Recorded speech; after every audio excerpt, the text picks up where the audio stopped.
से बोलो, जय माता दी। एक बार एक सरदार जी से क्या होता है कि मार्च में सरदार जी छुट्टियां होती ना, तो अपने पापा मम्मी के साथ घूमने जाते हैं, वैष्णो देवी माता रानी के दर्शन करके आते हैं।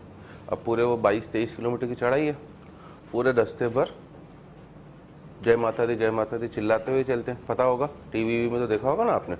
तो फिर अब छुट्टी उट्टी के बाद आते हैं सरदार जी, स्कूल चालू होता है ना। स्कूल में टीचर पूछती ए फॉर, तो सरदार जी बोलते हैं एप्पल, ठीक है।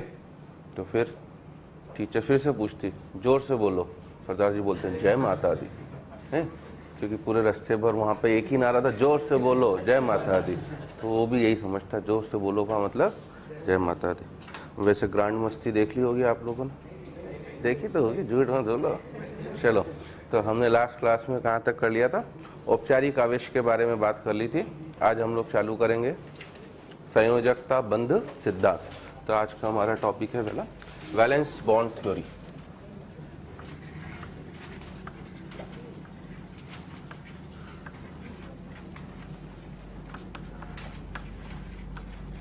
VBT, और हिंदी में इसे बोलते हैं हम लोग, है ना, नाम मैं पहले लिखवा चुका हूं आपको, संयोजकता बंध सिद्धांत।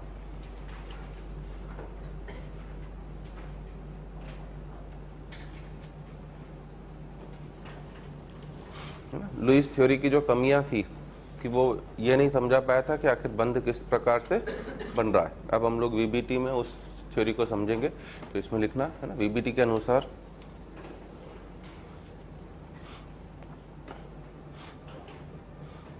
VBT के अनुसार बंध बनाने की प्रक्रिया में, VBT के अनुसार बंध बनाने की प्रक्रिया में संयोजकता कोश के इलेक्ट्रॉन, VBT के अनुसार बंध बनाने की प्रक्रिया में केवल संयोजकता कोश के इलेक्ट्रॉन ही भाग लेते हैं,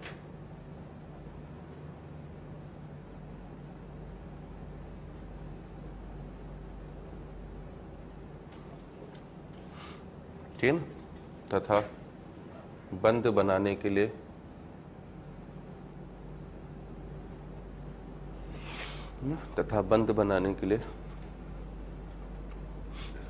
अयुग्मित इलेक्ट्रॉन दोनों परमाणुओं के पास, बंध बनाने के लिए दोनों परमाणुओं के पास अयुग्मित इलेक्ट्रॉन का होना आवश्यक है। बंध बनाने के लिए दोनों परमाणुओं के पास अयुग्मित इलेक्ट्रॉन का होना आवश्यक है ना।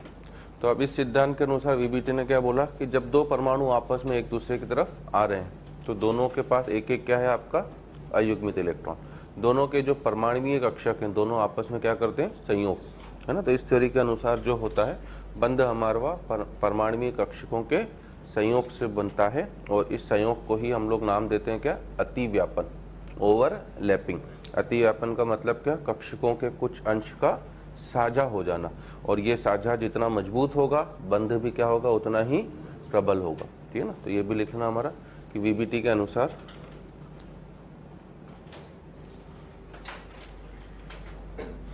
सहसंयोजक बंध, है ना, VBT के अनुसार सहसंयोजक बंध, है ना, दो परमाणुीय कक्षकों के, VBT के अनुसार सहसंयोजक बंध दो परमाणुीय कक्षकों के संयोग से बनता है,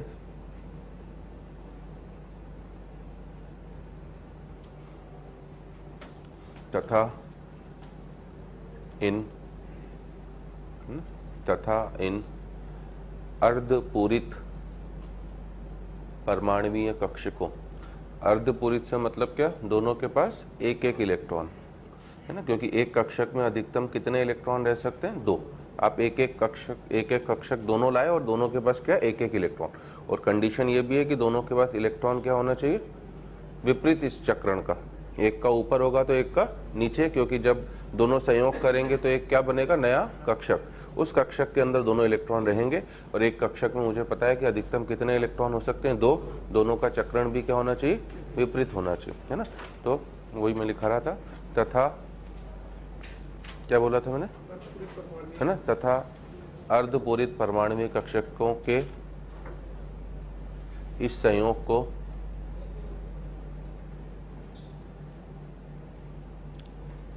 है ना कक्षकों का अति व्यापन कहते हैं,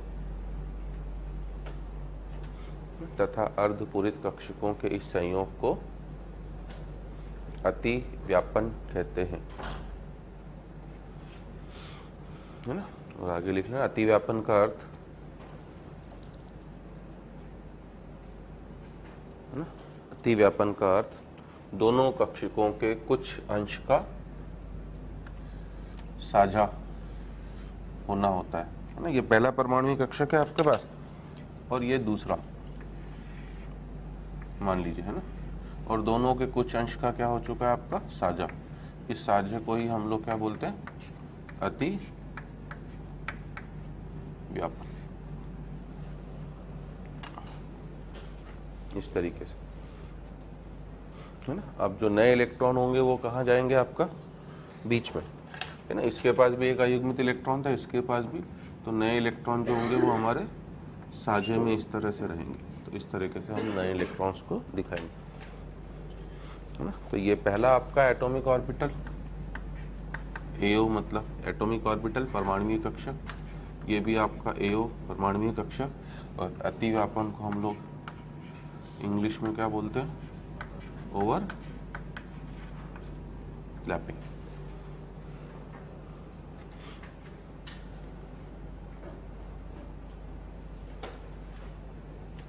ठीक है, एक पॉइंट और लिखना बेटा, वीबीटी को पॉलिंग तथा स्लेटर के द्वारा दिया गया।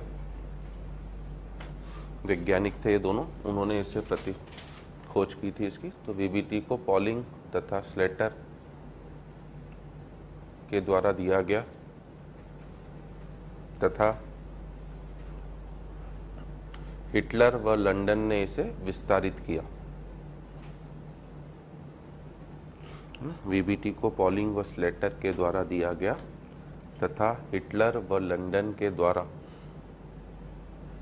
इसे विस्तारित किया गया।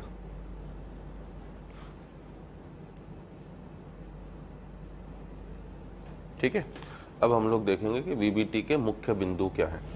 तो हमारा नेक्स्ट ये लिखेंगे, मेन पॉइंट्स ऑफ वीबीटी, मतलब वीबीटी के मुख्य बिंदु।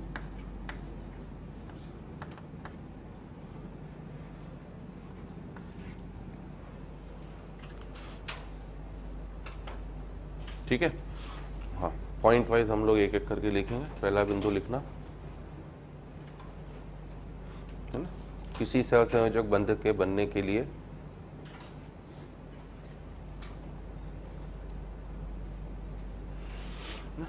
फर्स्ट पॉइंट उन्होंने दिया, किसी सहसंयोजक बंध के बनने के लिए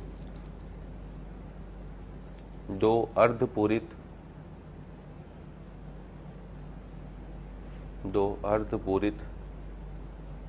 विपरीत चक्रण वाले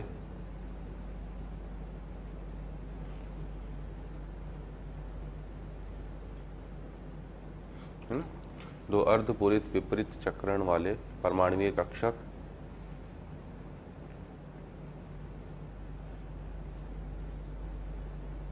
एक दूसरे के, दो अर्धपूरित विपरीत चक्रण वाले परमाणुीय कक्षक एक दूसरे के इतने समीप आने चाहिए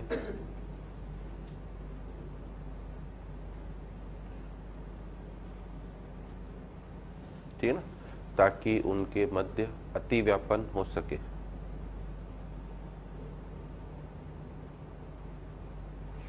इतने समीप आने चाहिए ताकि उनके मध्य अति व्यापन हो सके।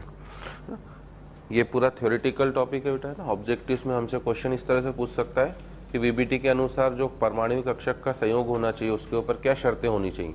तो हम लोग दो शर्तें बोलेंगे। पहला तो परमाणु कक्षक किस तरह का होना चाहिए, अर्धपूरित, और दूसरा दोनों का चक्रण क्या होना चाहिए, विपरीत होना चाहिए। ठीक है ना, तो ये ध्यान रखना, मैंने एक ही पॉइंट में सब लिखा दिया।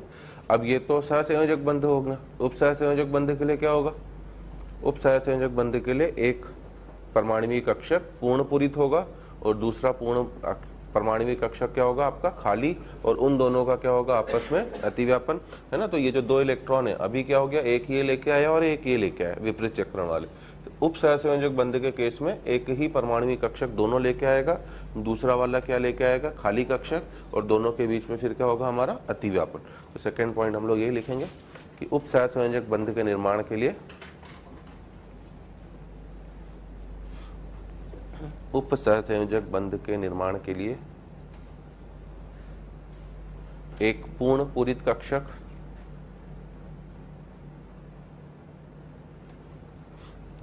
उप सहसंयोजक बंध के निर्माण के लिए एक पूर्ण पूरित कक्षक तथा एक खाली कक्षक का अतिव्यापन होगा। उप सहसंयोजक बंध के निर्माण के लिए एक पूर्ण पूरित कक्षक तथा एक खाली कक्षक का अतिव्यापन होगा। ठीक है।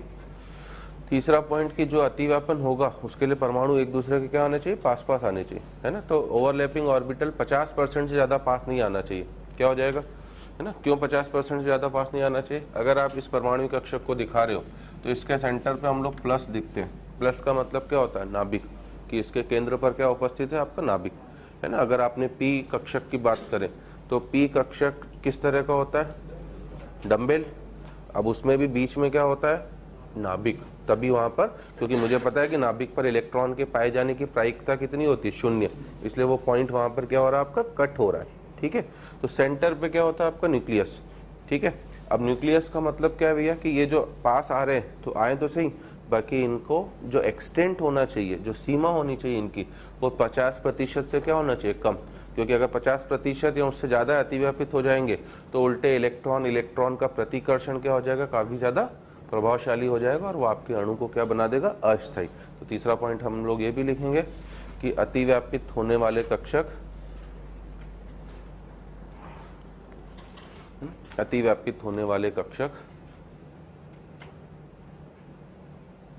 है ना 50% से कम अतिव्यापित होने चाहिए। अतिव्यापित होने वाले कक्षक 50% से कम अतिव्यापित होने चाहिए, है ना। अन्यथा इलेक्ट्रॉन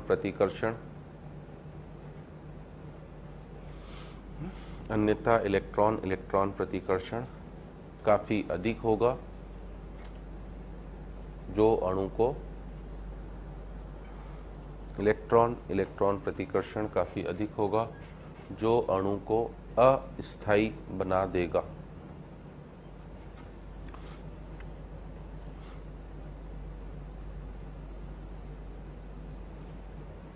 ठीक है।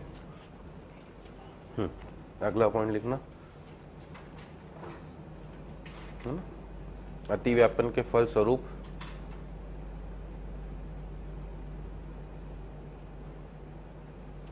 है ना एक स्थानीकृत बंध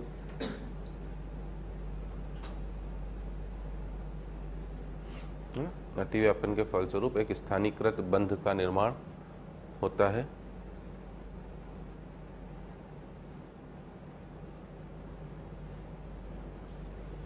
ठीक है। अगला पॉइंट लिखेंगे, है ना। अतिव्यापन जितना अधिक होगा,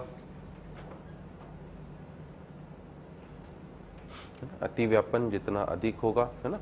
जितना अधिक का मतलब 50% से तो क्या होना चाहिए, कम ही, परंतु उसमें अब जितना ज्यादा होगा बंध उतना ही क्या होगा आपका, मजबूत होगा, है ना। जितने जैसे ये उंगलियां में टच कर रहा हूँ, ये अतिव्यापन है। एक परमाणु कक्षा के दूसरा परमाणु कक्षा, ये टच कर रहा हूँ तो अतिव्यापन है।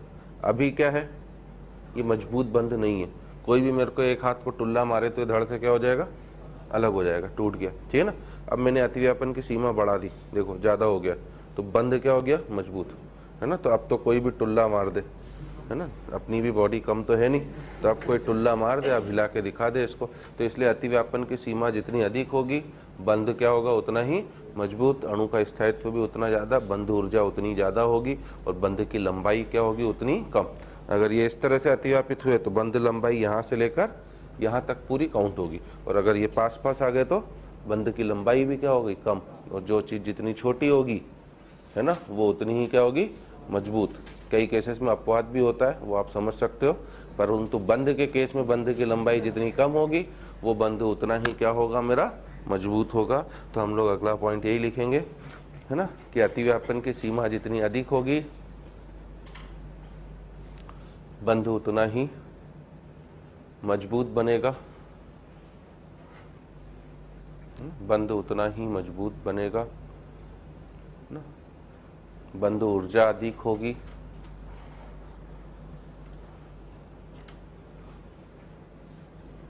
है ना, तथा बंध की लंबाई कम होगी।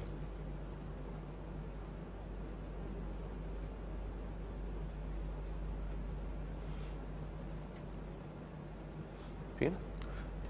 अब अतिव्यापन जो हो सकता है वो कितने तरह का होता है, दो तरीके का। कौन से दो तरीके का? एक कहलाता है अक्षीय या सिरे से सिरे का अतिव्यापन, हेड ऑन ओवरलैपिंग, और एक होता है क्या आपका साइडवेज, जिसे हम लोग समपार्श्विक अतिव्यापन कहते हैं ना। तो अगला पॉइंट यही हमारा कि अतिव्यापन दो प्रकार का होता है, अतिव्यापन दो प्रकार का होता है। पहला है हमारा, है ना, अक्षीय अथवा सिरे से सिरे का अतिव्यापन,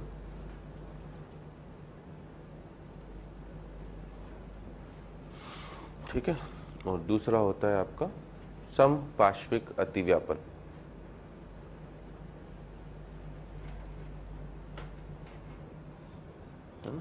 दूसरा होता है हमारा समपार्श्विक अतिव्यापन, ठीक है। अगला पॉइंट, अतिव्यापन की सीमा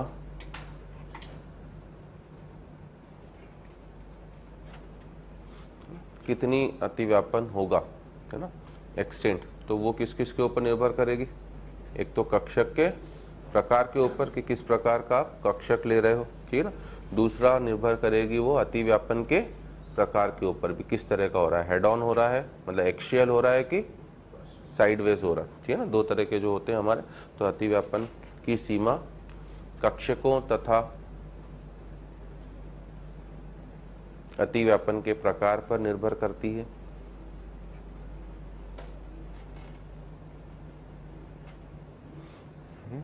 अतिव्यापन की सीमा कक्षकों तथा अतिव्यापन के प्रकार पर निर्भर करती है, ठीक है। नेक्स्ट पॉइंट बोलेंगे हम लोग अगला, है ना, संयोजकता कोश नाभिक के जितने समीप होगी,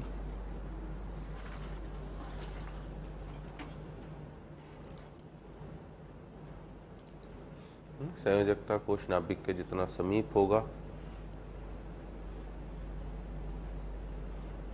है ना, बंध उतना ही प्रबल बनेगा।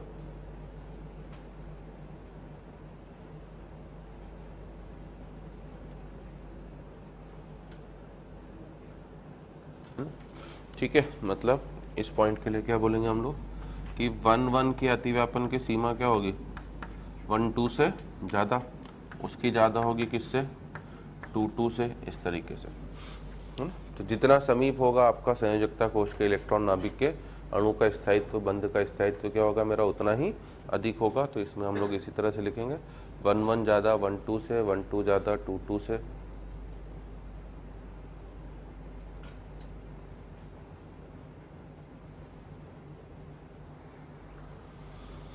ठीक है। नेक्स्ट पॉइंट लिख सकते हैं हम लोग अगला,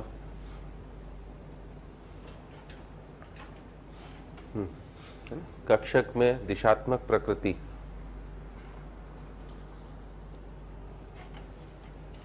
कक्षक में दिशात्मक प्रकृति है ना, जितनी अधिक होगी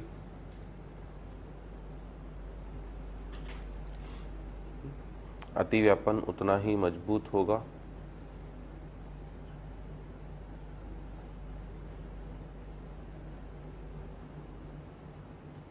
है ना, अतिव्यापन उतना ही मजबूत होगा।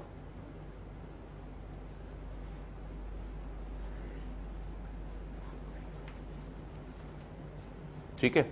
दिशात्मक प्रकृति से क्या तात्पर्य?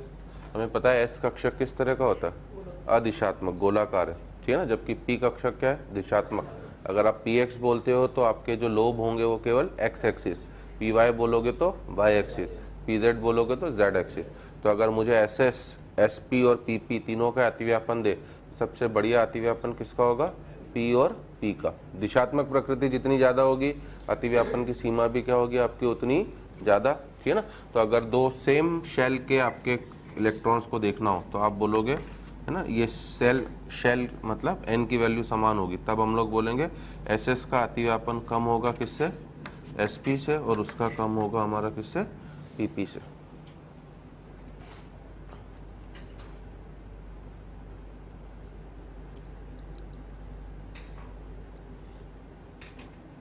ठीक है, अगला पॉइंट बोलेंगे कौन सा अतिव्यापन ज्यादा मजबूत होगा, अक्षीय अतिव्यापन की समपार्श्विक अतिव्यापन? समपार्श्विक अतिव्यापन दुर्बल होता है। समपार्श्विक अतिव्यापन क्या होता है, दुर्बल। अक्षीय अतिव्यापन हमेशा क्या होगा आपका, मजबूत, क्योंकि पहले हमेशा कौन सा बंध बनता है, सिग्मा बॉन्ड बनता है कि पाई बॉन्ड बनता है, सिग्मा। तो सिग्मा बॉन्ड तो किससे बनेगा, अक्षीय से। पाई बंध क्या होता है, उस अक्ष के लंबवत होता है, और लंबवत का मतलब जब साइडवेज ओवरलैपिंग होगी, समपार्श्विक अतिव्यापन, ठीक है ना। तो अगला पॉइंट यही है हमारा कि, है ना, समपार्श्विक अतिव्यापन अक्षीय अतिव्यापन की तुलना में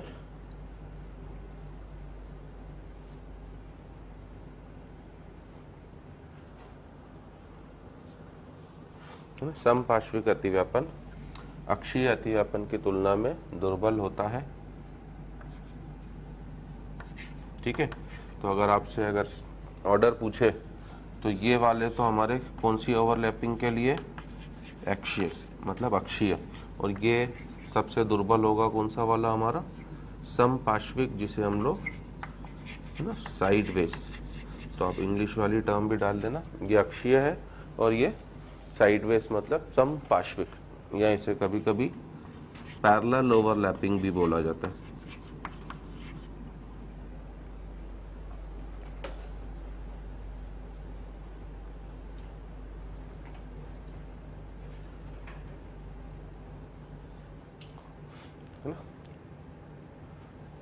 अब लुईस ने जो बोला था, लुईस किसी भी अणु की आकृति वगैरह नहीं बता पाया था ना, इसमें हमारा सिद्ध हो गया, चूंकि अतिव्यापन हो रहा है भैया, और अतिव्यापित होने वाले कक्षक किस प्रकृति के हैं, दिशात्मक।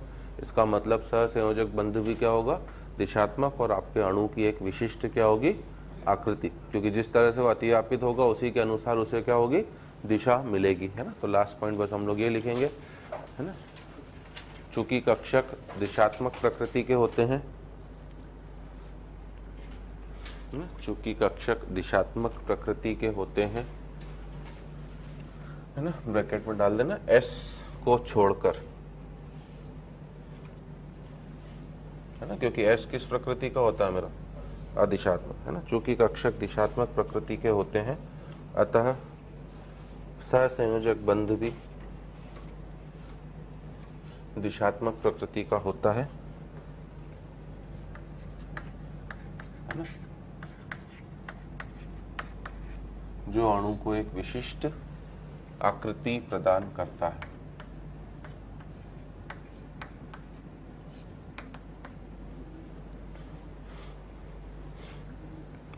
ये सब हमारे संयोजकता बंध सिद्धांत के कुछ मुख्य बिंदु हैं, और अब हम लोग अतिव्यापन को समझ रहे हैं। तो नेक्स्ट हमारा ये अतिव्यापन के प्रकार। पहला अतिव्यापन है हमारा अक्षीय, या जिसे हम लोग सिरे से सिरा, हेड ऑन अतिव्यापन भी कहते हैं।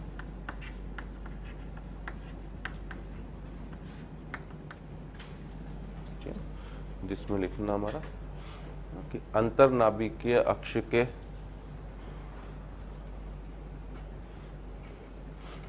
अंतर नाभिकीय अक्ष के अनुदिश अंतर नाभिकीय अक्ष ब्रैकेट में INA डाल लेना है ना। INA का मतलब है ना अंतर नाभिकीय अक्ष, बार बार मुझे जरूरत पड़ेगी। तो अंतर मतलब इंटर, नाभिकीय मतलब न्यूक्लियर और अक्ष मतलब एक्सिस। तो इसलिए मैं कह रहा हूँ शॉर्टकट में INA भी डाल लेना। अंतर नाभिकीय अक्ष के अनुदिश INA के अनुदिश होने वाला अतिव्यापन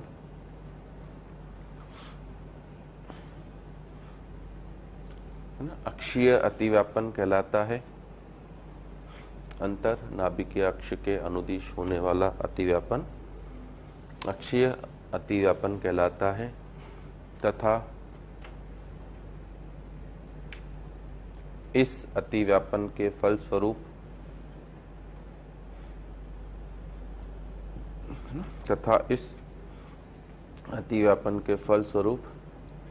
सिग्मा बंध का निर्माण होता है। ठीक है, तो एक्सियल ओवरलैपिंग में हमेशा किस बंध का निर्माण होगा? आपका सिग्मा बॉन्ड का। ठीक है, अब ये चीज भी नीचे नोट करके लिख लेना कि जब तक मेंशन नहीं होता है हम लोग हमेशा z एक्सिस को क्या मान के चलते हैं? इन अंतर नाभिकीय अक्ष। तो नीचे नोट कर लेना ना कि z अक्ष को INA माना जाता है।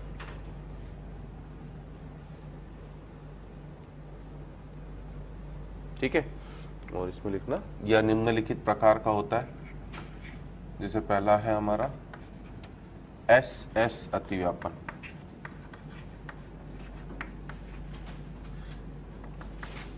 मतलब पहले का S और दूसरे के S के बीच में अतिव्यापन हो रहा है ना, और इसकी जो संभावना होती है, तो ये हमारा पहला कक्षक, ये हमारा दूसरा एटॉमिक ऑर्बिटर। ठीक है ना, हमने अभी लिख लिया कि अतिव्यापित होने वाले कक्षक अर्धपूरित होने चाहिए और दोनों के पास एक एक इलेक्ट्रॉन होना चाहिए जो विपरीत चक्रण का होना चाहिए। एक ऊपर दिखाया, एक नीचे दिखाया। ठीक है ना, और ये हम लोग हमारी अंतरनाभिकीय अक्ष ले रहे हैं, है ना। तो कॉमनली हम लोग, अब इसे मैं Z मान ले रहा हूँ, Z अक्ष को हम लोग हमारी अंतरनाभिकीय अक्ष लेके चलते हैं।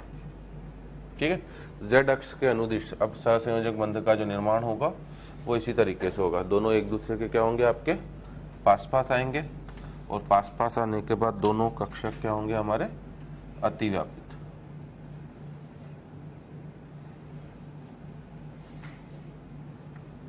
ठीक है ना, तो ये हमारा अतिव्यापन हो गया, और दोनों इलेक्ट्रॉन जो होंगे ये इस तरह से हमारे बीच में रहेंगे। ठीक है ना, तो ये जो बीच में बंध बना है, इस बंध को ही हम लोग कौन सा बॉन्ड बोलेंगे? हमारा सिग्मा बॉन्ड। ठीक है ना, और इसका अगर हमसे एग्जाम्पल पूछा जाए तो इसका एग्जाम्पल हमारे पास है ना, सबसे महत्वपूर्ण कौन सा है? आपका H2। हाइड्रोजन के पास दो एक एक इलेक्ट्रॉन है, दोनों हाइड्रोजन के परमाणु कौन से अतिव्यापन को दर्शाएंगे? SS। ठीक है ना, तो हम लोग H2 का निर्माण इस तरीके से करेंगे। तो ये इसका भी 1s है, इसका भी 1s, और दोनों के बीच में किस बंध का निर्माण हो गया? Sigma bond.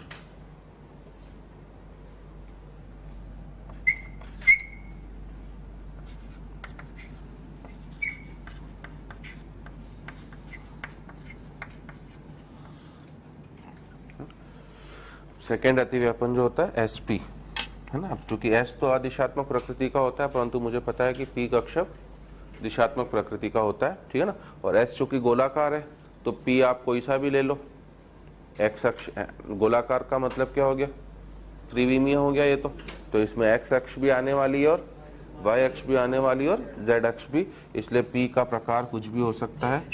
ये PX भी हो सकता है, PY भी हो सकता है और PZ भी हो सकता है ना, क्योंकि हमारा नाभिकीय अक्ष के अनुदिश अतिव्यापन मतलब अक्ष का निर्माण भी काफी अक्ष का निर्माण कर रहा हूं। अक्ष का चयन भी क्या होता है, काफी महत्वपूर्ण, उससे भी बंध बनेगा कि नहीं, इस तरह के क्वेश्चन पूछ सकता है जो मैं आगे करवाने वाला हूं। तो अब इसमें किस तरह से होगा हमारा, एक का तो कौन सा आया, एस, एक इलेक्ट्रॉन ये लेके आ रहा है, ठीक है ना, ये मेरी अंतर्नाभिकीय अक्ष, ठीक है, प्लस दूसरा है ना, चूंकि मैं जेड को अंतर्नाभिकीय अक्ष ले रहा हूं अभी, तो इसको मैं पी जेड मान ले रहा हूं, ये दूसरा हमारा पी जेड आ रहा है। तो एक एस है और दूसरा कौन सा है आपका पी, दोनों एक दूसरे के क्या होंगे, समीप आएंगे, और दोनों के मध्य क्या होगा, अतिव्यापन।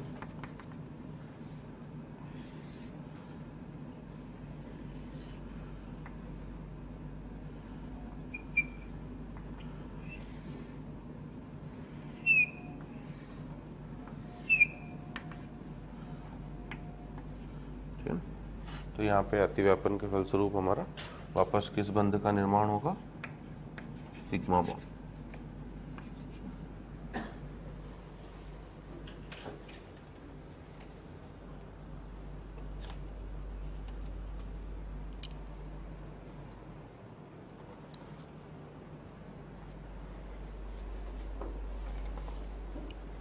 ठीक है, अब इसका जैसे उदाहरण पूछे हमसे कि इसमें क्या एग्जाम्पल दे सकते हैं हम लोग, तो इसका एग्जाम्पल है आपका, है ना, HF हो जाए, HCl, HBr, HI, S कक्षक आ रहा है, मतलब हाइड्रोजन का होना क्या है आपका कंपलसरी, तभी होगा, है ना। तो आपका H के लिए S अगर कक्षक आ रहा है तो H होना जरूरी। HF में किस किस का अतिव्यापन होगा, है ना, 1s और 2p। HCl में किसका अतिव्यापन होगा, 1s 3p। HBr में किसका अतिव्यापन होगा, 1s 4p। और HI में किसका होगा, 1s और 5p। क्या 1s 1p का अतिव्यापन संभव है, क्यों नहीं, 1 में p होता ही नहीं है, पहली शेल में केवल 2 ही तत्व हैं, एक हाइड्रोजन और दूसरा क्या आपका हीलियम, है ना। तो 1s 1p मत कर दीजिएगा कभी। तो अगर मुझे HF का निर्माण करना होगा तो मैं 2 अर्धपूरित कक्षक लाऊंगा, ये H, दूसरा F। H का Z तो कितना होता है आपका 1, और F का Z कितना होता है आपका 9, ठीक है ना। तो इसका विन्यास तो आपके लिए केवल 1s1 है। F का विन्यास क्या होगा, 1s2, 2s2 और 2p5। तो ये इसके आपके 2 इलेक्ट्रॉन, ये 2 इलेक्ट्रॉन इसके, और p के कितने इलेक्ट्रॉन, 5, है ना। तो 2, 2 4 और 1 5, समझे। तो ये वाला कक्षक और ये वाला कक्षक, ये दोनों आपस में क्या होंगे आपके अतिव्यापित, और किसका निर्माण हो जाएगा हमारा HF का, ठीक है ना। तो इस तरीके से दोनों का अतिव्यापन होगा। HCl में भी ऐसा ही हो जाएगा, 3p। अब यहीं से मैं बंध की मजबूती की बात कर रहा हूँ, कौन सा अतिव्यापन इन सब में सबसे बढ़िया होगा, 1s 2p का, 1s 3p का, 1s 4p का, कि 1s 5p का। 1s 2p का अतिव्यापन क्या होगा सबसे मजबूत। तो अगर इन चारों में मुझसे एक्सटेंट ऑफ ओवरलैपिंग पूछे, है ना, एक्सटेंट का मतलब होता है सीमा, कि इन सब में सबसे अच्छा अतिव्यापन कौन सा है, तो मैं बोल सकता हूँ 1s 2p का अतिव्यापन ज़्यादा है 1s 3p से, उसका ज़्यादा होगा 1s 4p से, और उसका ज़्यादा है 1s 5p से, है ना। इस वजह से, है ना, जो बंध, अगर हम बंध की, अगर मैं बंध की लंबाई के बारे में पूछूं आपसे, तो बंध की लंबाई के लिए क्या बोलोगे, सबसे अधिक बंध लंबाई किस में होगी, HI में, सिग्मा बंध बन गया, ठीक है ना। तो सबसे अधिक बंध लंबाई आपकी HI में होगी।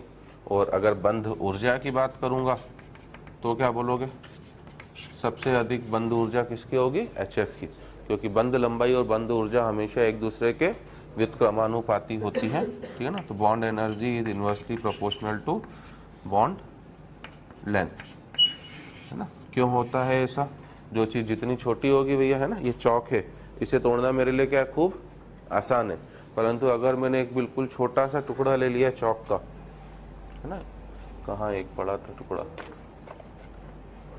है ना, ये टुकड़ा है, अब इस ये और ये किसे तोड़ना मेरे लिए आसान है, बड़े वाले को तोड़ना आसान है ना। ये भी टूट गया चलो आसानी से, अब इसे तोड़ना मेरे लिए क्या होगा और मुश्किल। मुझे एनर्जी देख लीजिए ना, भले आपको फील नहीं हो रहा है, बाकी मैं एनर्जी दे रहा हूँ तब भी ये टूट नहीं पा रहा। तो जो चीज़ जितनी छोटी होगी, बंध लंबाई जितनी कम होगी, वो बंध उतना ही क्या हो जाएगा मेरा मजबूत।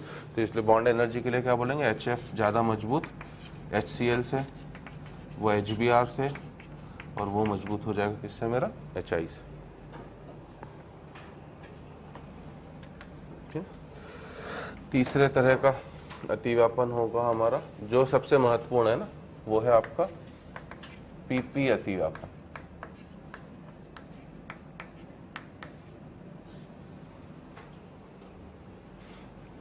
ठीक है ना। अब इसमें जो PP है, तो ध्यान दीजिएगा, दोनों P क्या होने चाहिए, इसमें समान होनी चाहिए। अगर PX है तो अगला भी PX ही होना चाहिए, PY है तो PY, PZ है तो PZ। ठीक है ना। तो इसमें ध्यान दीजिएगा, PX PX का अतिव्यापन होगा, PY से PY का अतिव्यापन होगा, और PZ से PZ का अतिव्यापन होगा। ठीक है। आपने देखा हो अगर, तो इसमें प्लस माइनस साइन भी बनाए जाते हैं। ये किसे बताते हैं, ये आवेश नहीं है, उससे कंफ्यूज मत होइएगा।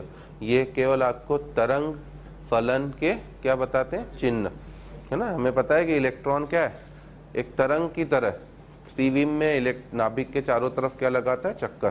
तो हम लोग साई पढ़ते हैं, अगर आपको पता हो तो, साई का नाम सुना होगा आपने, है ना। साई को क्या बोलता है, वेव फंक्शन बोला जाता है। तो ये केवल वेव के क्या है, आपके तरंग के चिन्ह। तरंग तो देखी होगी ना आपने, साइनोसोडल फॉर्म में चलती है, अगर ऊपर वाला प्लस होगा तो नीचे वाला क्या होगा आपका माइनस। तो अतिव्यापन होने के लिए हमेशा प्लस का किसके साथ अतिव्यापन होना चाहिए, प्लस का। ये भी ध्यान दीजिएगा ना। तो ये प्लस प्लस थे हमारे, ये भी प्लस, ये भी प्लस। ठीक है। और वैसा नहीं करोगे तो वो उस तरह, अगर प्लस का माइनस से अतिव्यापन करोगे, क्योंकि अतिव्यापन हम लोग 3 प्रकार का बताते हैं, धनात्मक अतिव्यापन, ऋणात्मक अतिव्यापन और शून्य। धनात्मक का मतलब प्लस प्लस का और माइनस माइनस का, क्योंकि प्लस प्लस से हो सकता है तो माइनस भी माइनस से हो सकता है। अभी लिखा रहा हूं मैं। ऋणात्मक का मतलब क्या, एक का प्लस होगा तो दूसरे का माइनस होगा, उल्टे वो सब्ट्रैक्ट करेंगे। और शून्य का मतलब क्या है, जिसमें अतिव्यापन नहीं हो रहा, जैसे एक साथ प्लस के साथ भी और एक साथ माइनस के साथ भी, दोनों नेट अतिव्यापन कितना कर देंगे आपका, शून्य, है ना। तो यहाँ पर अभी अगर हम लोग बात करें, तो मैं इसको Z एक्सिस ही ले रहा हूँ अपनी, जो मैंने बोला था आपको। तो ये पहला वाला मेरा PZ, ठीक है ना, एक्स एक्सिस इस तरीके से है आपके, और ये आपकी, है ना, एक को X ले रहा हूँ, एक को Y और एक को Z। ये दूसरा वाला हमारा,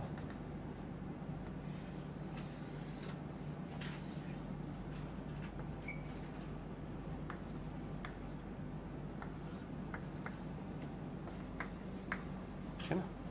ये दोनों समीप आए, और दोनों समीप आकर क्या होना चाह रहे हैं, अतिव्यापित होना चाह रहे हैं।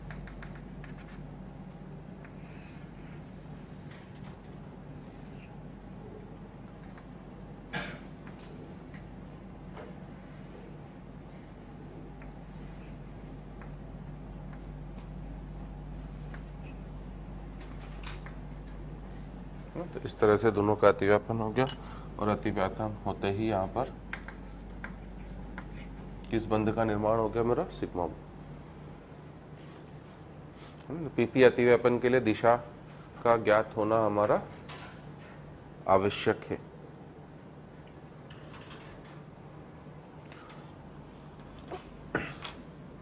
अब इसमें जैसे मुझे एग्जाम्पल बोला जाए, है ना, तो आप कोई सा भी बोल सकते हो, F2 Cl2 Br2 या फिर I2। ये सब PP अतिव्यापन के फलस्वरूप बनेंगे, है ना। पहला F का परमाणु जिसका Z 9 था, ठीक है ना, और Z 9 होने का मतलब 1s2 2s2 और क्या मेरा 2p5। और दूसरा F का परमाणु जैसे ही दोनों समीप आएंगे,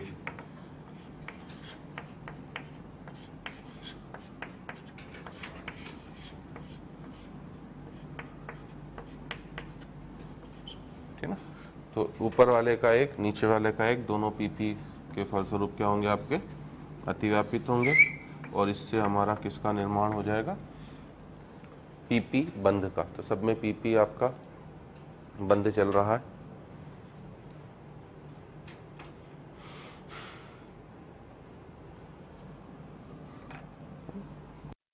अब चाहो तो और उदाहरण जैसे ना ICL, IBR है ना, BRCL, इन सब में भी कौन सा अतिव्यापन हो रहा होगा? हमारा PP का अतिव्यापन। इसमें पूछेगा कौन सा PP अतिव्यापित हुआ है, तो हम लोग बोलेंगे 2P 2P। इसमें 3P 3P, 4P 4P, इसमें 5P 5P। अब ICL बोलेगा तो 5P और 3P का, IBR बोलेगा तो 5P 4P, BRCL बोलेगा तो 4P 3P, इस तरीके से। तो इन सब का हमारा अतिव्यापन हो रहा है ना। तो अब सिग्मा बंध बनाने के है ना और भी कई तरीके हैं जिनको मैं थोड़ी देर में डिस्कस कर रहा हूँ, परंतु जो सबसे महत्वपूर्ण तरीके हैं वो तीन ही है, या तो SS अतिव्यापन, या SP अतिव्यापन, या फिर PP। क्योंकि D के अतिव्यापन से भी क्या बन सकता है? आपका सिग्मा बंध का निर्माण हो सकता है, परंतु वो सब बंध दुर्बल होते हैं। तो हमारे लिए बुक्स वगैरह में आप देखोगे तो कॉमनली ये तीन अतिव्यापन सबसे ज़्यादा दिए रहते हैं हमारे।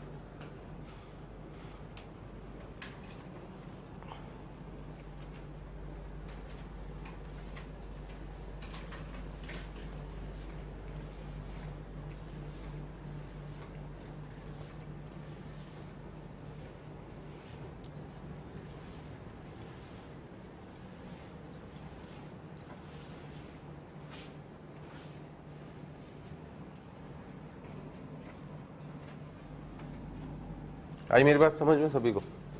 चलो, तो अब हमारा लिखना सेकेंड टाइप का अतिव्यापन,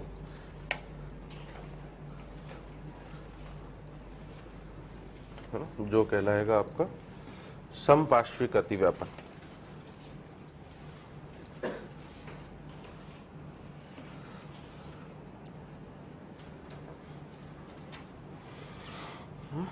तो हमारा दूसरे तरह का अतिव्यापन है, दैट इज सम पार्श्विक अतिव्यापन, है ना। ब्रैकेट में आप समांतर अतिव्यापन भी बोल सकते हो, क्योंकि इंग्लिश में इसका नाम होता है ना साइडवेज और पैरेलल ओवरलैपिंग।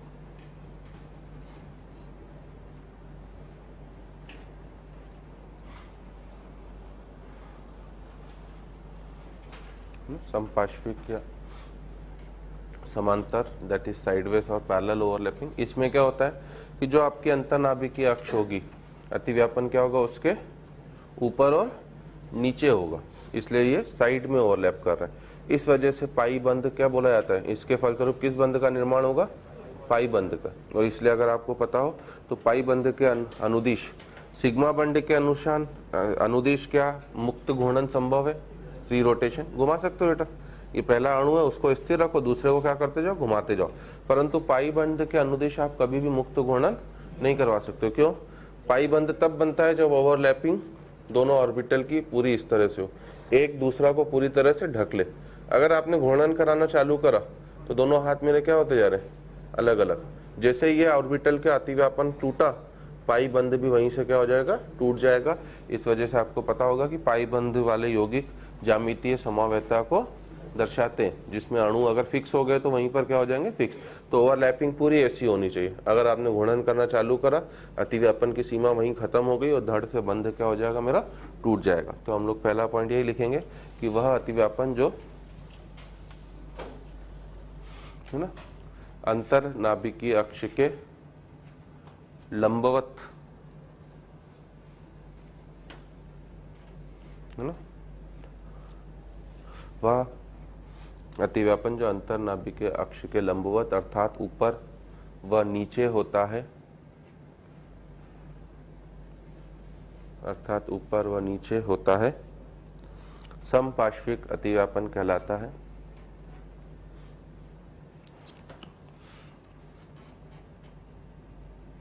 अंतर नाभिकीय अक्ष के लंबवत अर्थात ऊपर व नीचे होता है, समपार्श्विक अतिव्यापन कहलाता है, तथा इसके फलस्वरूप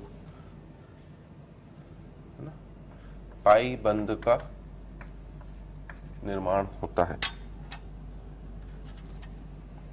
तथा इसके फलस्वरूप पाई बंध का निर्माण होता है। तो ये अगर आपकी जेड एक्सिस है, आपने एक ऑर्बिटल जैसे है ना, ऐसे ले लिया, ठीक है। और इसी तरीके से आपने प्लस एक और ऑर्बिटल ले लिया,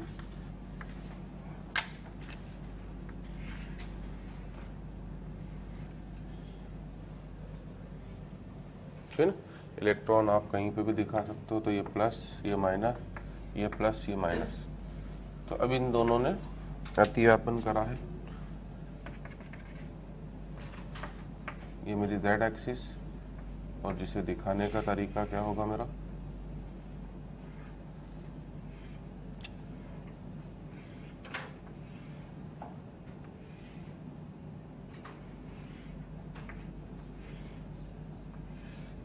इस तरीके से हम लोग दिखाएंगे कि ये सिरा दोनों का क्या हो चुका है, आपका अतिव्यापित हो चुका है।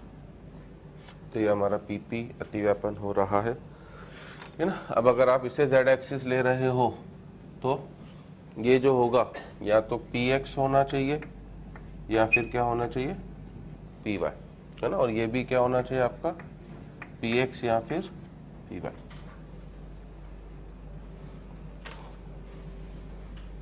ठीक है ना। तभी अंतर्नाभिक अक्ष के क्या होगा, लंबवत। अगर आपने इसे z एक्सिस मान ली इस लाइन को, तो px का मतलब क्या, एक ऊपर और एक नीचे, py का मतलब एक बोर्ड के आगे और एक बोर्ड के कहाँ आपका पीछे, ठीक है ना। अब इसे दिखाने का जो अगला तरीका होता है वो ये है ना। तो अगर आप बुक्स वगैरह में देखोगे तो इसे इस तरीके से दिखाया जाता है, एक लोब ऊपर और एक लोब कहाँ पर आपका नीचे। तो ये हमारा किस बंध का निर्माण हो चुका है, पाई बॉन्ड। ये हमारा INA है,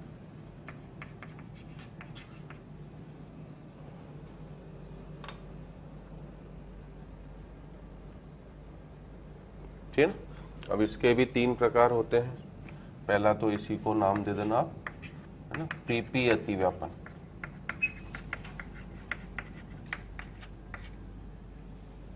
एक का P दूसरे के P से, और इस तरीके से जो बंध बनता है उस बंध का नाम ही होता है हमारा कौन सा, P पाई P पाई, है ना। तो इस तरह से बनने वाले बंध को आप P पाई नाम देते हो, ठीक है।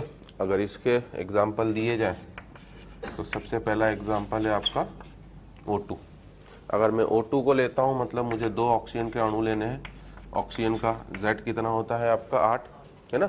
Z 8 होने का मतलब क्या हो गया, 1s2 2s2, ठीक है ना, और 2p4, ठीक है। दूसरा ऑक्सीजन का अणु आया जिसका Z 8 है, तो ये 1s2, ये मेरा 2s2, और यहाँ से मेरा 2p4 आएगा, ठीक है ना। ये दोनों कक्षक, दोनों के पास अर्धपूरित है, ये भी अर्धपूरित, ये भी अर्धपूरित, दोनों विपरीत चक्रण वाले हैं। तो ये दोनों क्या होंगे, आपस में अतिव्यापित, ठीक है। अगर आपने एक को PZ मान लिया है डेफिनेटली, ठीक है ना, तो एक का अतिव्यापन तो अंतर्नाभिक अक्ष के अनुदिश हो गया, ठीक है। उससे कौन सा बंध बनेगा आपका, सिग्मा बॉन्ड। तो डेफिनेटली अगला वाला आप PX मानो या PY मानो, तो अब इससे किसका अति निर्माण होगा, मेरा पाई बॉन्ड का निर्माण होगा, ठीक है ना। तो O2 के अंदर इसलिए आप जो डबल बॉन्ड दिखाते हो, O डबल बॉन्ड O, तो इसमें डेफिनेटली पहला बंध हमेशा कौन सा बंध बनेगा, सिग्मा। दूसरा बंध कौन सा बनता है हमारा, पाई, है ना।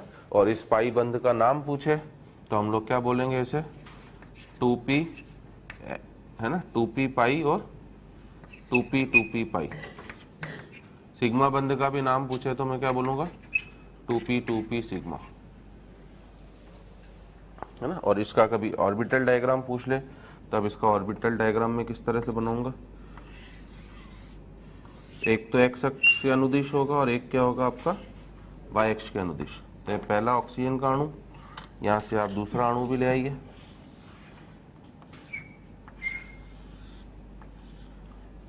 ठीक है ना। एक का युग्मित इलेक्ट्रॉन इसके पास, एक का युग्मित इलेक्ट्रॉन इसके पास, एक का युग्मित इलेक्ट्रॉन इसके पास, एक का युग्मित इलेक्ट्रॉन इसके पास। तो अगर इसका ऑर्बिटल डायग्राम पूछेगा तो हम लोग उसे इस तरीके से दिखाएंगे, ये यहाँ से ओवरलैप हुआ, ये यहाँ से ओवरलैप हुआ, ठीक है ना, ये सिग्मा बॉन्ड बना। अब ऊपर वालों की ओवरलैपिंग है ना, डायरेक्ट इस तरीके से दिखाना संभव नहीं है पास पास, तो इसको हम लोग इस तरीके से दिखाते हैं। ये भी ओवरलैप हो गया है और ये भी ओवरलैप हो गया। तो ये तो हमारा सिग्मा बॉन्ड का निर्माण हो गया, और ऊपर वाला कौन से बंध का निर्माण हो गया, पाई।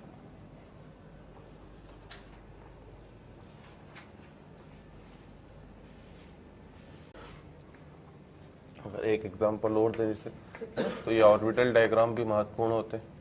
अगर मैं N2 की बात करता हूँ तो इसका मतलब 2 नाइट्रोजन के अणु, नाइट्रोजन का Z कितना होता है आपका 7, है ना, 7 का मतलब 1s2 2s2 और 2p3।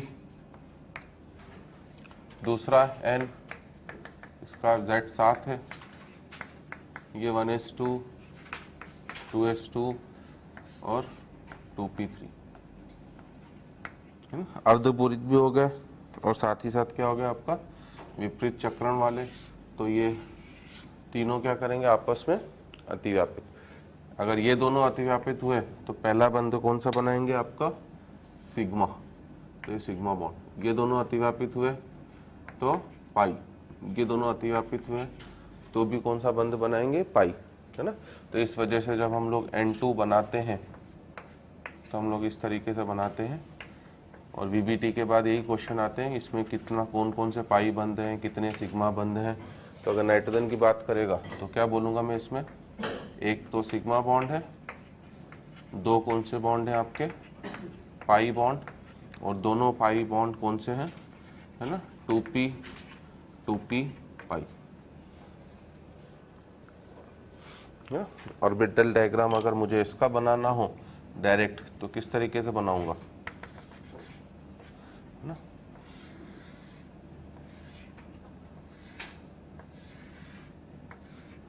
ये आपका सिग्मा बंध का निर्माण हो गया अलोंग Z एक्सिस, तो ये PZ का अतिव्यापन हो गया।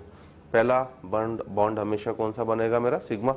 अब PX कहाँ होगा इसके परपेंडिकुलर, और PZ कहाँ होगा वो इसके भी परपेंडिकुलर, है ना। अब जिसे दिखाने के लिए मेरे पास एक ही तरीका है कि मैं ऐसे दिखा दूं, ठीक है।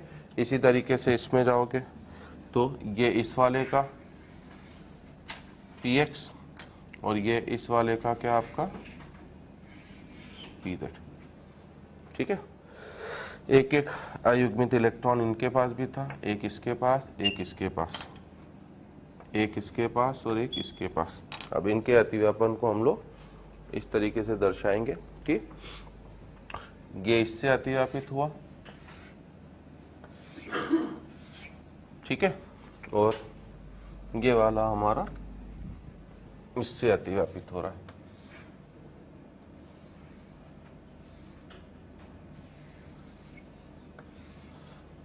तो ये हमारा ऑर्बिटल डायग्राम हो जाएगा किसका N2 का।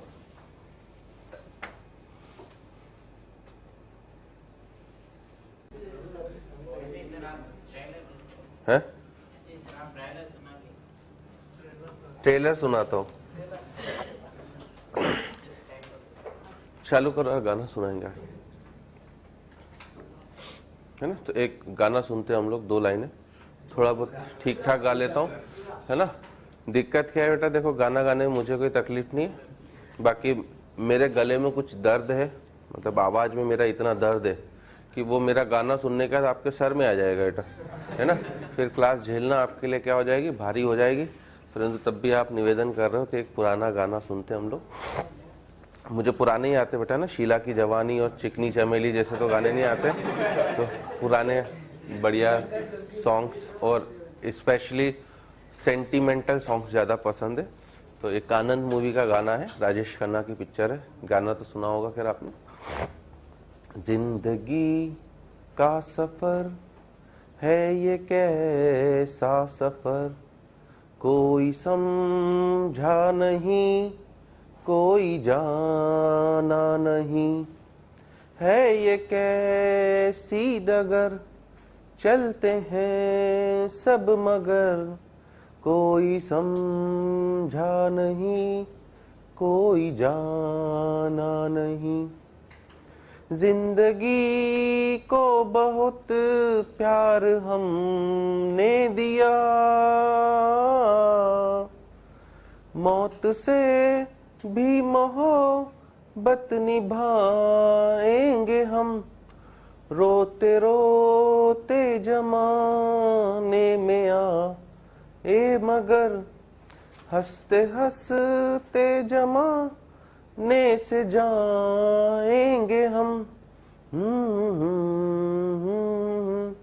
जाएंगे पर किधर है किसे ये खबर, कोई समझा नहीं कोई जाना नहीं। ठीक है, इतना ही आता है मेरे को। तो ये हमारा पी पाई बंध का निर्माण हुआ। दूसरा जो पाई बंध बनता है वो बनेगा अगर एक का पी और दूसरे का डी अतिव्यापन कर ले आपस में।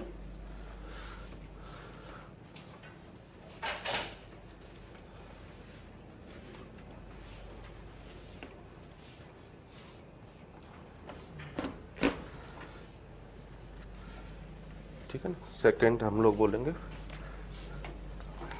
पीडी अतिव्यापन।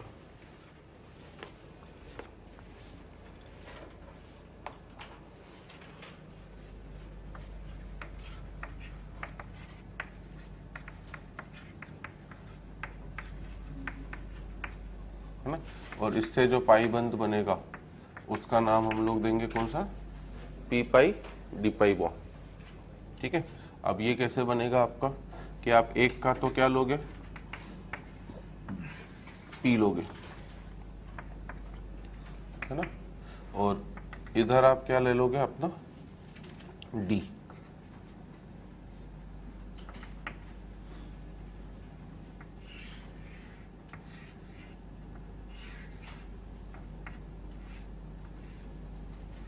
ठीक है ना, तो ये मेरा एक का डी हो गया, इसका क्या हो गया हमारा पी हो गया।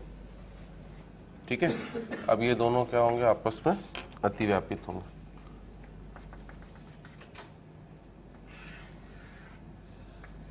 पी तो ऐसा ही रहेगा परंतु डी वाला है ना, इसको हम लोग अतिव्यापित रूप में दिखाएंगे। ये इससे अतिव्यापित हुआ, ये इससे अतिव्यापित, ये इस तरीके से। तो यहाँ पर हमारा अतिव्यापन हो रहा है और इसके फलस्वरूप जो बंध का निर्माण हुआ वो पी पाई डी पाई, है ना। क्या ये बंध उतना मजबूत होगा? नहीं, है ना, ये उतना मजबूत बंध नहीं है। इस वजह से पी पाई डी पाई बंध जो होगा वो पी पाई बंध से तो डेफिनेटली दुर्बल होगा, है ना। पिछले बार मेले में ओवरलैपिंग क्या हो रही थी, काफी बढ़िया हो रही थी।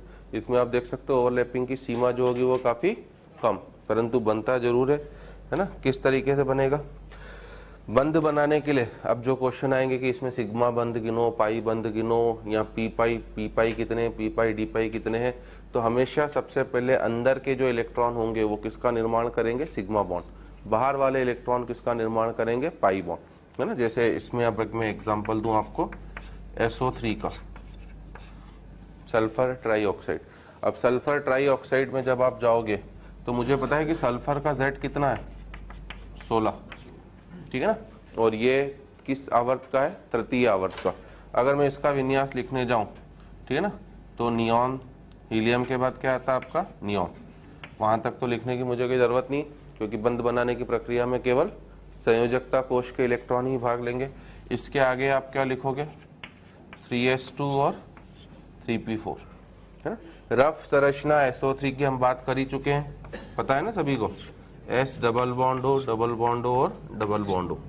तो इसे टोटल कितने बंध बनाने हैं, 6 बंध। अब वो कैसे बनाएंगे?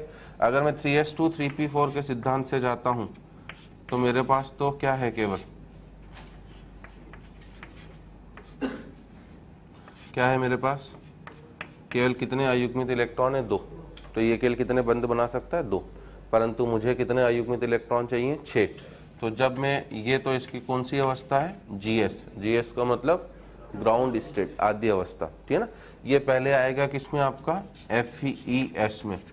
FeS का मतलब फर्स्ट एक्साइटेड स्टेट, है ना। तो ये आपका ग्राउंड स्टेट है, मतलब आद्य अवस्था। इसे हम लोग बोलेंगे कौन सी अवस्था, प्रथम उत्तेजित, है ना। अब प्रथम उत्तेजित अवस्था का मतलब क्या है ना, कि एक इलेक्ट्रॉन उठ के, अब चूंकि ये तृतीय आवर्त का है तो इसके पास डेफिनेटली अभी 3D भी था जो खाली चल रहा है, अभी 3D में कुछ नहीं था।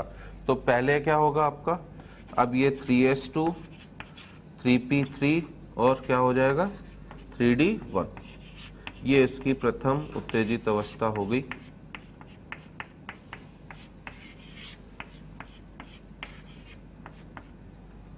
ठीक है, FeS। अब ये कितने बंध बनाने की स्थिति में आ चुका है, 4 बंध, ठीक है ना। अब आप पूछ सकते हो कि सर ये ऊर्जा कहाँ से मिली उसे, है ना। एक ही कोश के अगर आप n का मान समान रख रहे हो तो S, P और D में ऊर्जा का अंतर तो होता है, परंतु वो अंतर उतना ज्यादा नहीं होता है। जैसे ही ऑक्सीजन के परमाणु इसके समीप आना चालू करेंगे, समीप आने का मतलब ही क्या है भैया, प्रतिकर्षण ज्यादा है कि आकर्षण ज्यादा है, आकर्षण, तभी समीप आ रहे हैं। और मैंने एक ग्राफ बनाया था पहले दिन ही कि जैसे समीप आते हैं ऊर्जा में क्या आ रही है बेटा, कमी। ऊर्जा कमी हो रही मतलब ऊर्जा क्या हो रही है आपकी, मुक्त हो रही। तो जैसे ही थोड़ा सा भी ऊर्जा मुक्त होगी वो इतनी पर्याप्त हो जाती है कि ताकि वो S के इलेक्ट्रॉन को उठा के कहाँ ले जा सके, D में।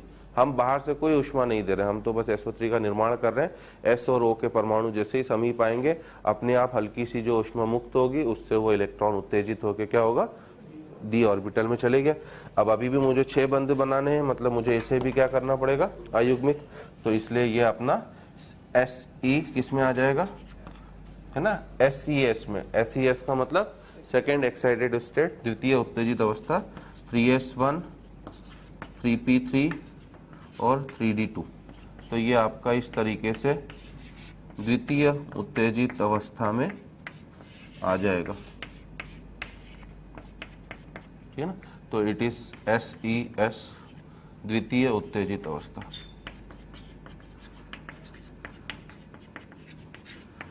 ठीक है। अब 3 ऑक्सीजन के परमाणु आ रहे हैं भैया, तो 3 ऑक्सीजन के परमाणु आए। ऑक्सीजन भी चूंकि सल्फर के ग्रुप का ही है, बस इसका Z कितना है आपका 8। तो अगर मैं तीनों को ना बता के क्या करूं, एक को ही दिखाऊं आपको, तो इसका आप क्या लिखोगे, 1s2 2s2 और 2p4, है ना। विपरीत चक्रण के लिए ऐसे दिखा दे रहा हूं। क्या इसे इलेक्ट्रॉन को अयुग्मित करने की जरूरत है, नहीं। क्यों नहीं है, ऑक्सीजन तो केवल कितने बंध बना रहा, 2 बॉन्ड, है ना। तो हम ये संरचना कहां से देख चुके हैं, लुईस बिंदु संरचना से मुझे पता है। अब तो मैं केवल क्या कर रहा हूं, आपको बंध के निर्माण की प्रक्रिया समझा रहा हूं। तो ये मुझे पहले से पता थी, ठीक है ना, जो याद हो ही जाती है हमें। तो अब ऑक्सीजन को मुझे उत्तेजित करवाने की कोई जरूरत नहीं है, क्योंकि ऑक्सीजन अधिकतम 2 ही कोने वाला ऑक्सीजन तो हमेशा केवल कितने बॉन्ड बनाता, 2 ही। हमने लास्ट क्लास में लुईस संरचना में लिखा था। तो अब क्या होगा, ऐसे कितने ऑक्सीजन के परमाणु आएंगे, 3, है ना। ये पहला है, एक और दूसरा आएगा,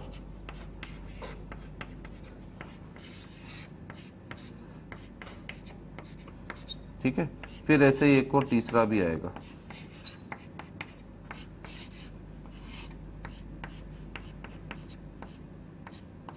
ठीक है। हमेशा पहला बंध जो निर्माण होगा किसी भी 2 परमाणुओं के मध्य, पहला बंध हमेशा कौन सा बंध होगा, सिग्मा, ठीक है ना। तो ऑक्सीजन के लिए ये वाला भी सिग्मा बनाएगा पहले वाले का, ये वाला भी कौन सा बनाएगा, सिग्मा, ये वाला भी कौन सा बनाएगा, सिग्मा। अगले वाले कौन से बंध बनाएंगे आपका, पाई। तो ये आपका बनाएगा कौन सा बॉन्ड, दूसरा मार्कर यूज करते हैं ताकि आपको कलर डिफरेंस रहे। ये पाई बॉन्ड बनाएगा, ये भी कौन सा बॉन्ड बनाएगा, पाई, ये भी कौन सा बॉन्ड बनाएगा, पाई, ठीक है ना। तो ऑक्सीजन के लिए तो सब पाई बॉन्ड किसके के हैं, 2p के। अब आ जाए किसमें हम लोग, सल्फर। तो अगर मैं सल्फर की बात करूं, पहले तो 3 कौन से बंध बनने हैं, सिग्मा। सिग्मा बंध हमेशा अंदर वाले कक्षकों से बनेंगे हमेशा। तो अगर मैं सल्फर की बात कर रहा हूं तो ये पहला, ये दूसरा और ये तीसरा, ये तीनों तो चले गए किस बंध के निर्माण में, सिग्मा बॉन्ड के निर्माण में। अब अगले वाले जाएंगे किसके निर्माण में, पाई। तो अगर सल्फर की बात करी जाए, पहला, दूसरा, तीसरा, ये तीनों निर्माण करेंगे कौन से बॉन्ड का, आपका पाई बॉन्ड का, ठीक है ना। तो एक पाई तो किसका है, पी का, और 2 पाई किसके बनेंगे, डी के। तो अगर मुझसे SO2 में पूरा पूछे जाए कि SO2 में क्या क्या है, कितने लोन पेयर है, कितना फलाना है, कितना डिमका है, तो अब मैं SO2 के लिए क्या बोलूँगा, अगर मुझसे है ना लोन पेयर पूछेगा तो कितने लोन पेयर में बोलूँगा, 6। हर ऑक्सीजन के ऊपर कितने, 2-2। अगर मुझसे सिग्मा बॉन्ड पूछेगा तो मैं बोलूँगा सिग्मा बॉन्ड कितने हैं, 3। ठीक है ना। अगर मुझसे पाई बॉन्ड पूछेगा तो मैं बोलूँगा पाई बॉन्ड भी कितने हैं, 3। ठीक है ना। अब पाई बॉन्ड के भी प्रकार पूछ ले तो उसमें क्या बोलूँगा मैं कि 2p पाई तो कितना है, 1, और बाकी बचे हुए 2 2p पाई और 3d पाई है। ठीक है। तो इस तरीके से ध्यान रखना आपको कि पहले हमेशा सिग्मा बॉन्ड का निर्माण होगा, बाद में ही हमेशा किसका बॉन्ड का निर्माण होगा, पाई का। और सिग्मा बॉन्ड के लिए अंदर के इलेक्ट्रॉन यूज होंगे, पाई बॉन्ड के लिए आपके बाहर के। तो इस वीबीटी के बाद ये सब चीजें ज्यादा पूछता है, कितने पाई, कौन सा पाई, फलाना डिमका, ये हमें ध्यान रखना जरूरी हो जाता है।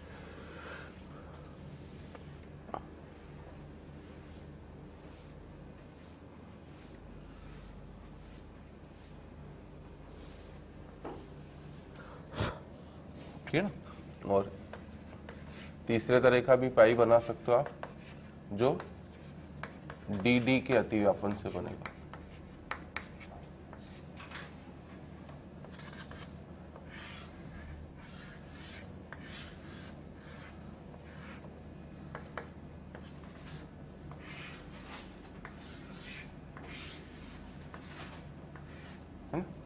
इस तरीके से आप पहले का भी डी ले लो, अगले का भी डी ले लो, और इनका क्या कर दीजिए आप, अतिव्यापन।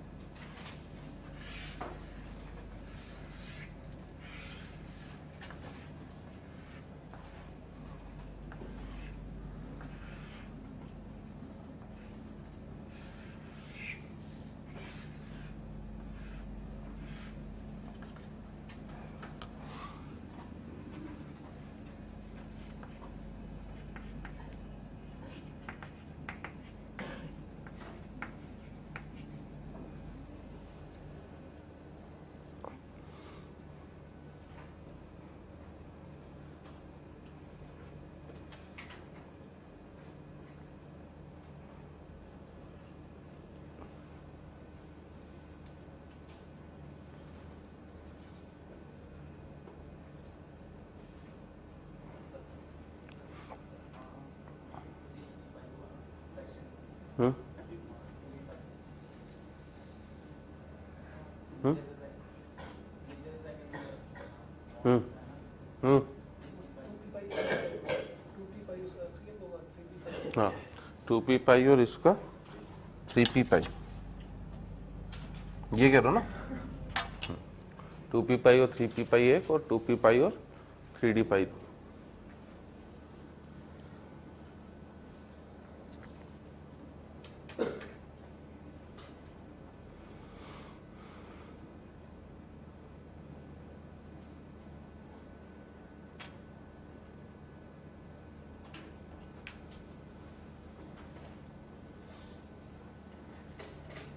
ठीक है ना। तो हम लोग ज्यादातर केवल सिग्मा बॉन्ड और किसका निर्माण कराते हैं, पाई बॉन्ड। बाकी आजकल एक और स्पेशल बॉन्ड चल रहा है, केवल जानकारी के लिए ध्यान रखना है आपको, और उस बॉन्ड को बोला जाता है, कौन सा बॉन्ड, हमारा डेल्टा बॉन्ड,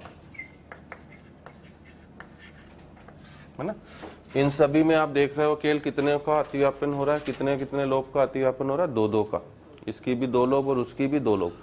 डेल्टा बॉन्ड एक विशिष्ट प्रकार का बॉन्ड है जिसमें चारों लोब क्या हो जाती है, हमारी अतिव्यापित, है ना। हमारे जेई सिलेबस में नहीं है, बट हम लोग उस डायग्राम देख लेंगे तो हम लोग तीसरे टाइप का बॉन्ड लिखेंगे, डेल्टा बॉन्ड, है ना। जिसमें लिखना कि यह एक विशिष्ट प्रकार का बंध है,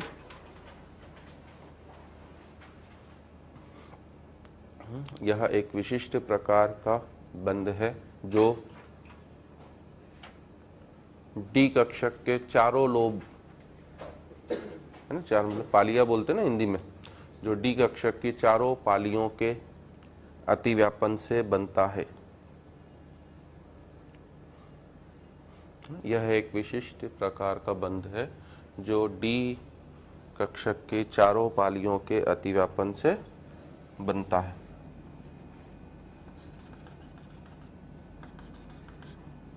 है ना। तो अगर मैं इसे अपनी z एक्सिस ले लेता हूं तो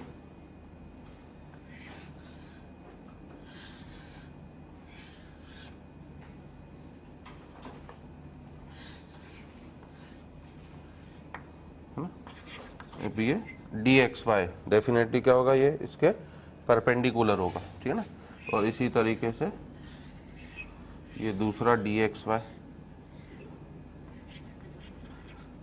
ठीक है ना।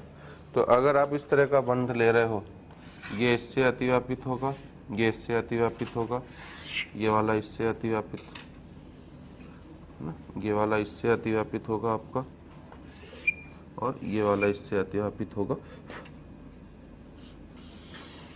चारों पालियां अगर अतिव्यापित हो जाए तो इससे इनके फलस्वरूप जो निर्माण होगा वो कौन से बंध का होगा, डेल्टा, है ना।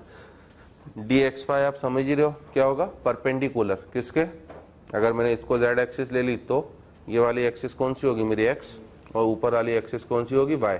तो dxy की शेप किस तरह की होगी, है ना। चार लोब होंगे आपके, ऊपर वाले के चार लोब, वो नीचे वाले के चारों लोब। z एक्सिस इसी को मान लो चलो अभी आप, तो चार लोब कैसे होंगे, पहला, दूसरा, तीसरा और चौथा, एक तल में होंगे। ये तल मेरे लिए कौन सा तल हो गया, xy।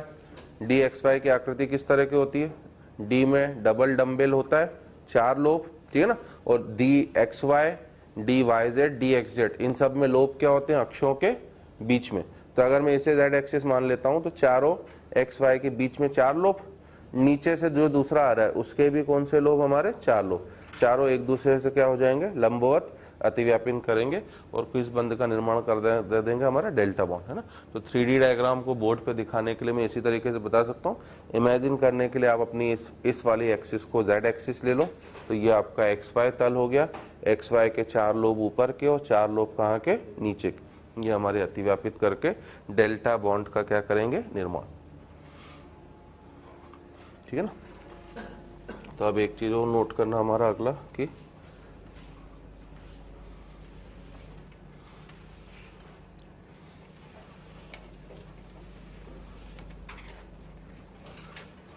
है ना, एक चीज और नोट करना, नोट बना के लिखना कि अतिव्यापित होने वाले कक्ष को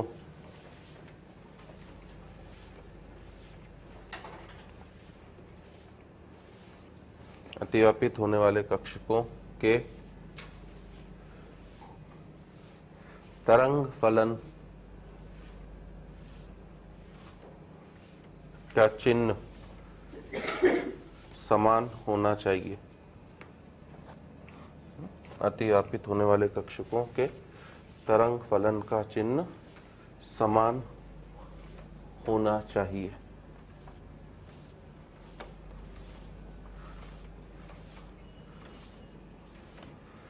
ठीक है, और इस आधार पर तथा इस आधार पर अतिव्यापन तथा इस आधार पर अतिव्यापन तीन प्रकार का होता है। पहला होता है कौन सा अतिव्यापन, धनात्मक अतिव्यापन,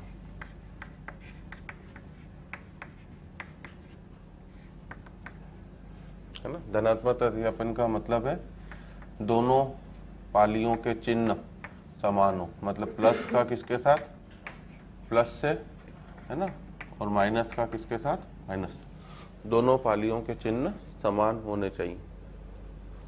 तो ये आपका धनात्मक अतिव्यापन कहलाएगा। दूसरे टाइप का अतिव्यापन कहलाता है हमारा ऋणात्मक अतिव्यापन। ऋणात्मक अतिव्यापन कब होगा, जब अतिव्यापन तो हो प्लस का माइनस के साथ हो जाए, या फिर, है ना, माइनस का किसके साथ हो जाए, प्लस।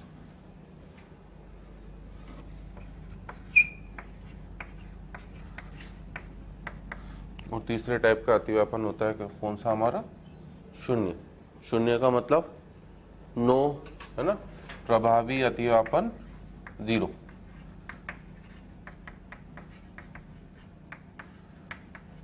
प्रभावी अतिव्यापन न हो।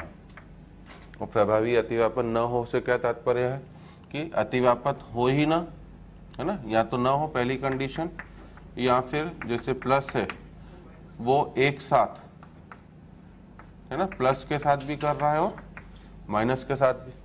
प्लस प्लस के साथ धनात्मक हो गया, प्लस माइनस के साथ ऋणात्मक, नेट एक्सटेंड कितना हो जाएगा हमारा 0, है ना।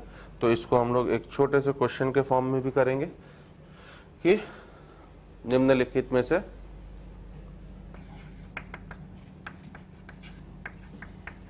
है ना, निम्न में से, है ना, पॉजिटिव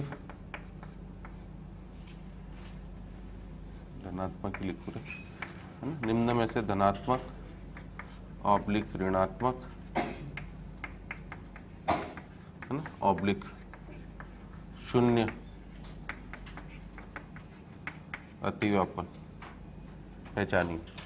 तब जैसे मैं इस चीज को जो मैंने लिखा है उसको क्वेश्चन के फॉर्म में करूं,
इस तरह से खूब सारे केसेस वो आपको बना के दे सकता है ना।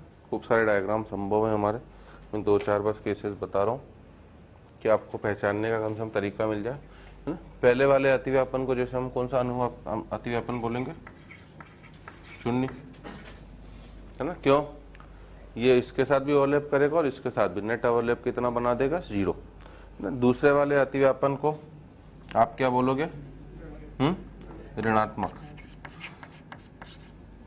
है ना। अब इसमें दो चीजें हटा, देखो ये ऋणात्मक भी हो सकता है और ये शून्य भी हो सकता था, ये कॉन्सेप्ट है। ऋणात्मक कब होगा, जब अगर पहला वाला px हो तो दूसरा वाला भी px। आ रही मेरी बात समझ में, तब तो अतिव्यापन होगा, दोनों px px हो तो अतिव्यापन तो होगा, परंतु वो किस तरह का अतिव्यापन कहलाएगा, ऋणात्मक। या दोनों py हो तब भी होगा, दोनों pz हो तब भी होगा। तो अतिव्यापन तो हो रहा है परंतु अपोजिट लोब का हो रहा है, इसलिए ऋणात्मक। और शून्य कब होगा, अगर एक px है तो दूसरा py या pz हो जाए। अरे मेरी बात समझ में, तब px तो ऐसा, मान लो ये pz है और दूसरा अगर py ले लिया तो क्या अतिव्यापन होगा, नहीं होगा, दोनों एक दूसरे क्या है, परपेंडिकुलर। अरे मेरी बात समझ में, यहाँ px ले लिया तो वो ऐसा होगा, तो वो भी अतिव्यापन हमारा नहीं होगा। तो इस तरह के अतिव्यापन को मैं ऋणात्मक भी बोल सकता हूँ, शून्य भी। जैसे सामने तो मैंने मेंशन कर दिया है कि ये px और ये क्या है आपका py, तो आप डेफिनेटली सीधे देखते से क्या बोलोगे, ये शून्य अतिव्यापन, क्योंकि अतिव्यापन होगा ही नहीं। तो शून्य अतिव्यापन का मतलब ही है कि अतिव्यापन या तो न हो या प्लस का एक साथ, प्लस माइनस दोनों के साथ। जैसे ये वाला अतिव्यापन भी कौन सा अतिव्यापन कहलाएगा, शून्य। आ रही मेरी बात समझ, ठीक है ना। तो इस तरीके से ध्यान रखना है आपको, क्योंकि इस वजह से उन्हें आईए ने अंतर्नाभिक अक्ष पर स्ट्रेस दिया है कि उसका निर्धारित होना बिल्कुल क्या है, आपका जरूरी है।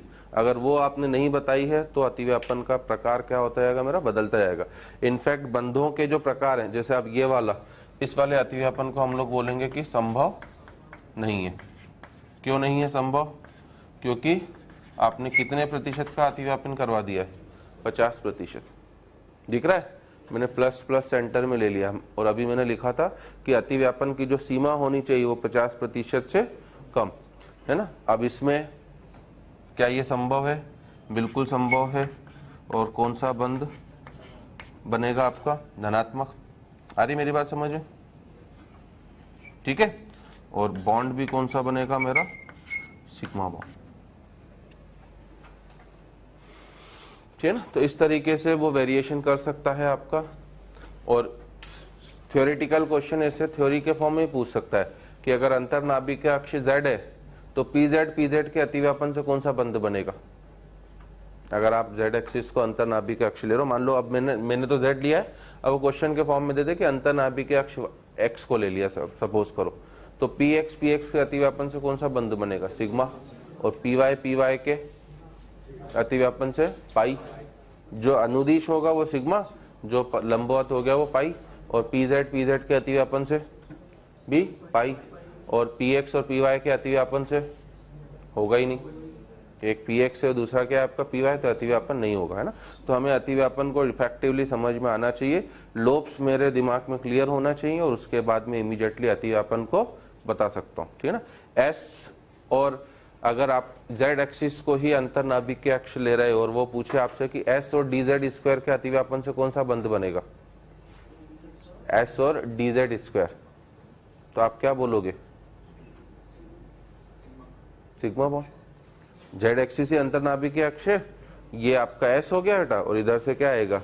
dz आएगा। तो दोनों के अतिव्यापन से कौन सा बंध बन जाएगा? s ऑर्बिटल तो केवल कौन सा बंध बना सकता है?